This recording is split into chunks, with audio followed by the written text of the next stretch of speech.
Olá, meu nome é Luiz Vitiriti, eu sou consultor e auditor de riscos e esse é o Café Sem Riscos, porque viver é um risco.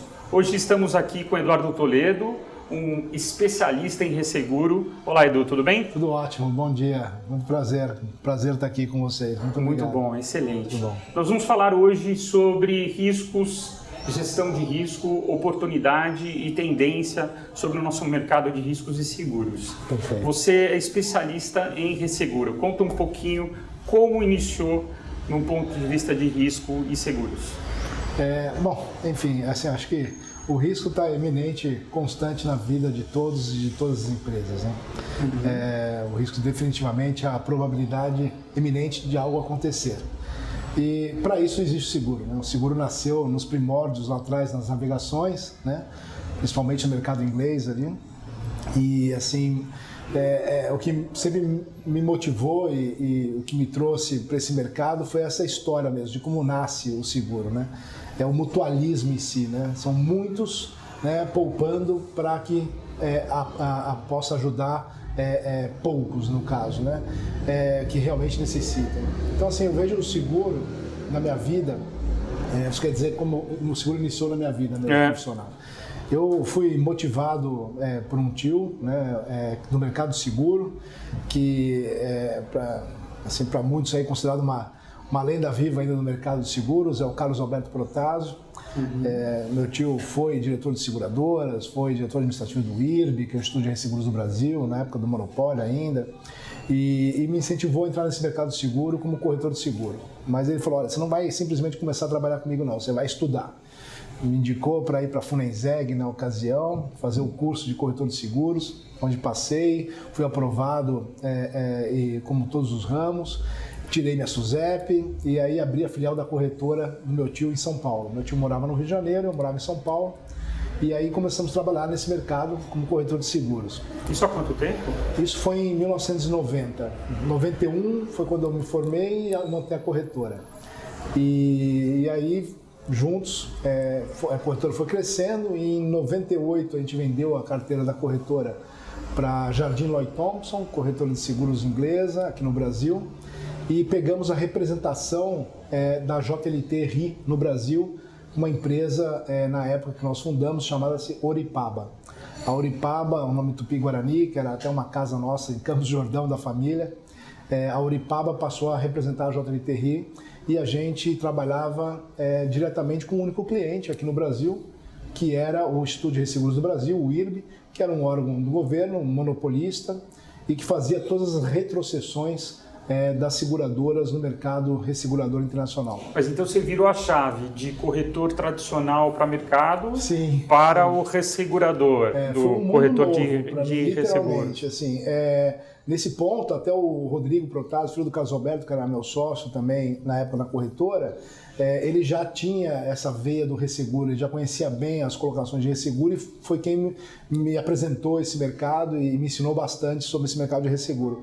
E assim, é completamente diferente, são mundos distintos, literalmente, apesar de que a origem do seguro mesmo eu entendo como resseguro, né? Sim. Essa proteção financeira hoje, toda dada nas proteções dos riscos. Como muita gente diz, lastro, né? Lastro financeiro. Sim.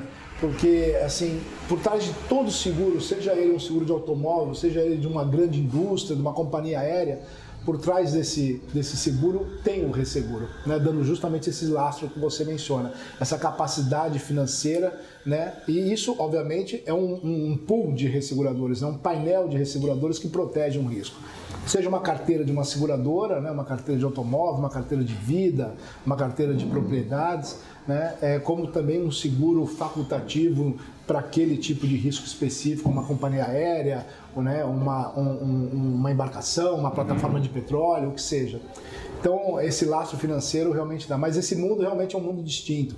Eu me lembro, assim, no meu começo de vida de seguro, que a gente saía vendendo seguro na rua mesmo. Sim. Então, eu ia numa calçada, o Rodrigo na outra, a gente ia tocando campainha nos prédios, pedia para falar com o síndico para vender o seguro. Do condomínio, do próprio prédio mesmo. Prédio em si. Incêndio. Então, a gente comecei minha vida assim, né? E muito feliz. Eu acho que foi uma bagagem espetacular de você conhecer a real necessidade do cliente ali na ponta e vivenciar o risco direto. E venda, né? Porque ainda temos aí uma porcentagem pequena de adesão para seguros populares, né? Sim. Imagina há quase 40 anos atrás, né? A cultura do seguro já era um desafio grande, né?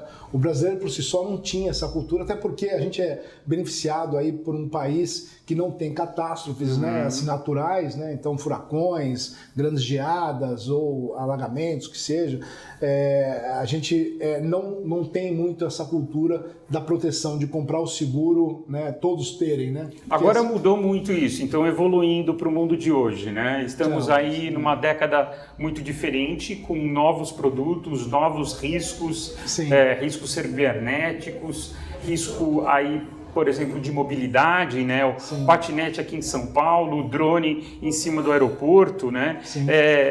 Agora a gente tem um desafio de novos produtos para poder suportar esses novos riscos. É verdade. Não, assim, isso é uma constância, né? A evolução do risco, né, e a proteção em si, né, do que vem nascer para proteger esse tipo de risco, né?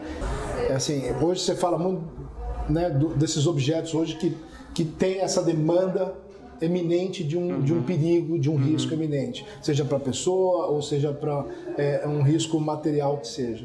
Mas então, também o mundo, por exemplo, do agribusiness também evoluiu demais e tem produtos novos na própria agricultura, você tem uma mudança climática diferente, então hoje nós temos a evolução do próprio seguro rural, o agribusiness, por exemplo, evoluindo com produtos diferentes, né? E também o sistema, o ciclo, né, de plantar, colher, então a proteção para tudo isso, o drone sendo usado para acompanhar a gestão do crescimento, então, até para poder provar para quem te deu o crédito, né? Então a parte financeira sendo suportada por tecnologia no mundo rural. Isso, assim, toda essa evolução, né, eu vejo como um fator extremamente positivo. Né? A tecnologia veio realmente para nos ajudar muito, né? Você vê o próprio drone, né? Você tem o risco do drone e você também tem o drone como um gerenciador de risco. Como inspetor, talvez. Hoje é muito usado, inclusive em alguns aeroportos lá fora, quando uma aeronave para no slot. Antes você fazia uma varredura da aeronave, né, com pessoas e demorava muito tempo. Hoje um drone consegue fazer a mesma inspeção na aeronave, né, num tempo assim muito mais super rápido. mais rápido. Fora a segurança, né? Pode estar nevando, disso, pode estar menos 10, menos 20. E você consegue manter um histórico, né? Então, eu vejo assim que as coisas hoje, eu ia falar um pouco das coisas, depois eu volto na questão do agro. Eu falo sobre a internet das coisas, né? Eu acho que o seguro, ele vai nascer no objeto. Então, o drone, ele vai nascer já com uma proteção. Sim. Né? Essas apólices, elas têm que ser disruptivas hoje. Né? Você não pode ter aquela burocracia sistemática de uma colocação, né, para uns objetos que estão voando, para um patinete que está rodando. Então as empresas responsáveis por esses itens, elas têm que ter um tipo de cobertura onde que não há muita burocracia. O objeto já nasce com aquela proteção e ele segue o objeto. Então assim, esses objetos por si só já vão ser utilizados e vão ser manuseados com a cobertura devida dele. É como se fosse uma responsabilidade civil geral do objeto, onde você compra um capital, um limite, né, daquela pólice, e que essas coberturas sejam amplas, né, como um all risk, que seja para aquele objeto, que ele proteja não só o objeto, mas também terceiros e outros fatores aleatórios aí que a gente vem trazendo como fatos novos, né, como na agricultura. Muito obrigado. Falando sobre a parte educativa ou educacional, e uma dica para quem está vendo o programa acerca de estudo ou literatura que você poderia indicar para as pessoas que querem entrar nesse negócio de risco, seguro, resseguro, o que você daria de recomendação? Bom, o resseguro, ele é internacional. Né? Então, assim, a minha dica sempre, né, é realmente a busca por uma segunda língua, no caso a língua inglesa. É fundamental para quem quer entrar nesse mercado de resseguro que estude o inglês, que se aprimore na língua inglesa. Assim, você vai começar a ter uma amplitude de oportunidades, né, que hoje você está limitado à língua. Ao universo. Se você vê hoje as grandes seguradoras, né, que operam hoje no Brasil, quais não pertencem a grupos, né, internacionais, né? Então, assim, se você não tem se você tem a barreira da língua, você vai até um certo ponto dentro da companhia, né? Se você vence essa barreira, aí o mundo passa a ser a oportunidade para você. Então, o primeiro ponto, assim, que eu gostaria de sugerir realmente é buscar uma educação na língua inglesa. Existem literaturas maravilhosas hoje disponíveis no mercado, incentivadoras. Tem um livro que eu gosto muito, que é do Acácio Queiroz, que chama-se Fábrica de Líderes, que é um motivador, um incentivador, é uma história linda de uma trajetória no mercado, né, que é o pai do nosso amigo do Newton. E assim, e também tem hoje a Escola Nacional de Seguros, né, assim, proporcionando cursos maravilhosos, inclusive de resseguro, dando oportunidade para alunos vivenciarem, inclusive no mercado de Londres, né, um curso nas escolas hoje que são. Eu até tive a oportunidade de fazer esse curso no passado com a Funenseg. Onde? Foi no Charity Insurance Institute em Londres, que é a escola mais tradicional do mundo de resseguro. Então, isso seria como uma certificação internacional. Sim. Então, a escola brasileira, ela te propicia essa vivência internacional. Sim, você precisa passar por um crivo de requisitos, né? Você manda o seu currículo de experiência, porque realmente é um curso avançado já. Que precisa do inglês. Precisa do inglês, certamente, mas que você tem a oportunidade de ter uma certificação internacional, e não só isso, ter a vivência dentro do Lloyds, que é o sindicato do Lloyds, que hoje é a maior indústria de seguros e resseguros do mundo, né? Então, para quem quer entrar nesse mercado, né, assim, eu tive a oportunidade, anos atrás, de estagiar no Lloyds, vivenciar esse dia a dia, como um subscritor de risco. Então a gente percebe que muda a vida, né? É um marco. Eu digo que minha vida foi antes do Lloyds, depois do Lloyds, porque realmente abriu assim um horizonte enorme. E a Funenseg, ela permite, inclusive ela tem cursos hoje aqui no Brasil, né, básicos de resseguro, para que você inicie, né, no conhecimento do resseguro. O que é o mundo do resseguro? Tanto na parte de contratos, quanto também na parte de facultativos. Então, assim, o mercado hoje já está disponibilizando bastante material rico, tem bons professores hoje lecionando nesse mercado e que possa dar oportunidade para aquelas pessoas que querem ingressar nesse mercado. A ABCOR, que é a Associação Brasileira das Empresas de Corretagem de Seguros, da qual eu represento como vice-presidente, a ABCOR também disponibiliza no seu site, né, algum material bem interessante com relação ao resseguro. E não só isso, a ABCOR se coloca à disposição do mercado para tirar dúvidas, indicar cursos, livros e material assim que seja realmente rico, aí, que possa engrandecer mais a cultura do resseguro no país. Muito bem, excelente, muito obrigado. E agora, para finalizar, com relação ao futuro, né, o que você vê de oportunidade, seja para grandes riscos, seja, por exemplo, para seguros de micros e pequenas empresas? Aonde você está vendo aí oportunidade, seja disruptiva ou seja do mercado que já está aí consolidado? Olha, o que eu vejo assim, o seguro, até que é um desejo há muitos anos que eu tenho também, é da massificação do resseguro. E o que seria a massificação do resseguro? É você trazer o universo do resseguro, né, para o dia a dia das pessoas, para os pequenos riscos. Né? Uma coisa é você enxergar o resseguro só como grandes riscos, né? Estou protegendo uma plataforma de petróleo, uma fábrica, que seja. Né? A gente sabe que não existe economia sem um bom seguro. Né? A gente sabe que as proteções estão aí justamente para isso. Então, assim, o que eu acho que a massificação do resseguro é trazer toda essa capacidade, esse lastro financeiro do mercado de resseguro para o nosso mercado local, de uma forma que a gente consiga vender 1.000 apólices por semana de R$1.000 e esse risco seja colocado num único pacote que tenha o lastro do resseguro por trás. Isso a gente consegue através de canais de distribuição diferenciados hoje que conseguem sim alcançar essa massa e trazer todo esse risco para um único pote. e a partir disso a gente fazer a colocação do resseguro para isso. Então, isso você, por exemplo, desculpa te cortar, falando sobre cartão de crédito ou cartões de loja ou boleto que tem lá uma cobertura extra. Exato, você falou um ponto muito bom. Esse é o massificado, né? Vamos supor, você pega o seguro prestamista, por exemplo.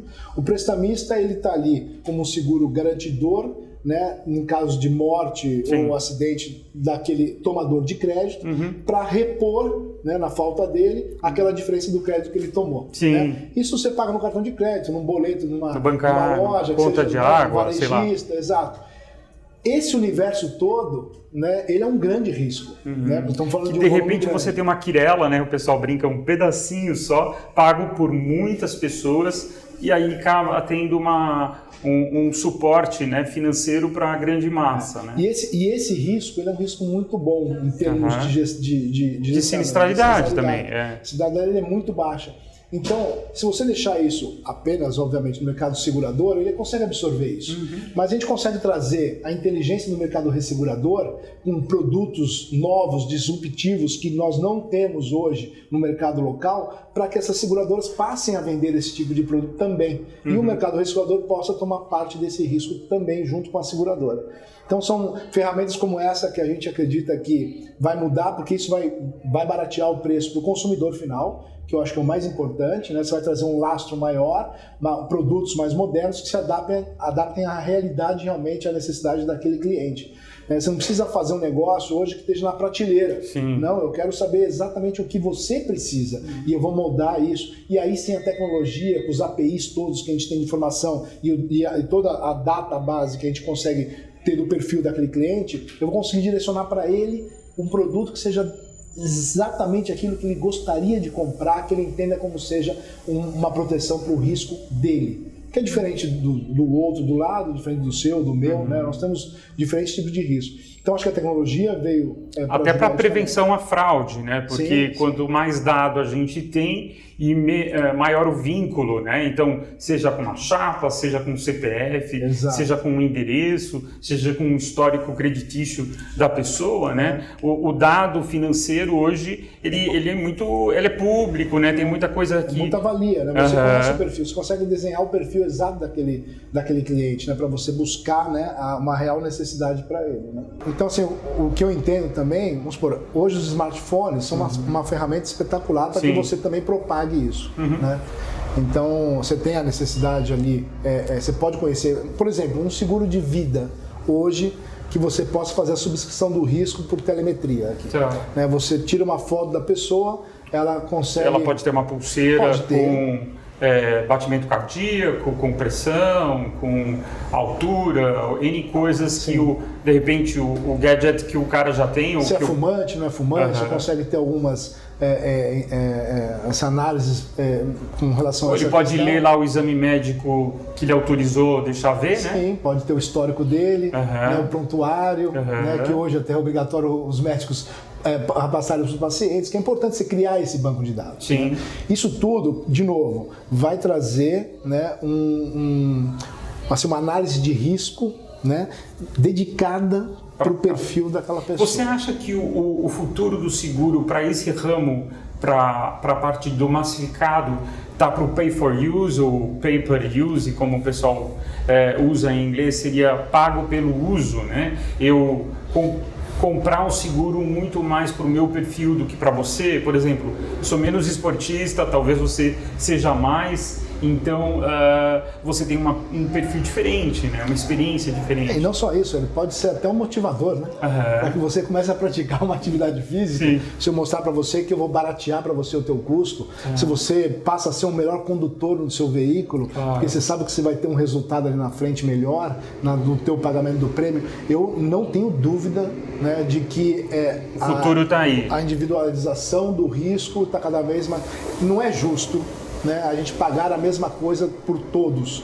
Né? Eu acho que é justo a gente criar um mutualismo. Produto né? de prateleira. Fica. Eu acho justo a gente ter uma análise assim desse tipo de risco. Você tem que ter o desenho do perfil, obviamente, daquele condutor, e você tem também o custo mutualismo ali, né? Porque você tem que juntar uma carteira num fundo para poder indenizar aqueles, porque acidentes acontecem.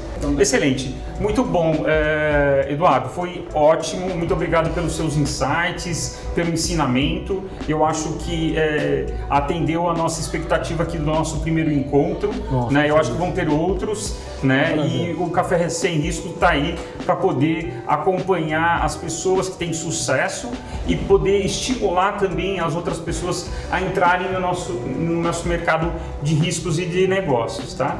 Então, esse foi o Café Sem Riscos, porque viver é um risco. Eu gostaria de agradecer à oficina do texto, que foi responsável pela organização deste capítulo do Café Sem Riscos, e também ao Sol, que é esse espaço, esse café muito aconchegante aqui da Vila Mariana. Muito obrigado.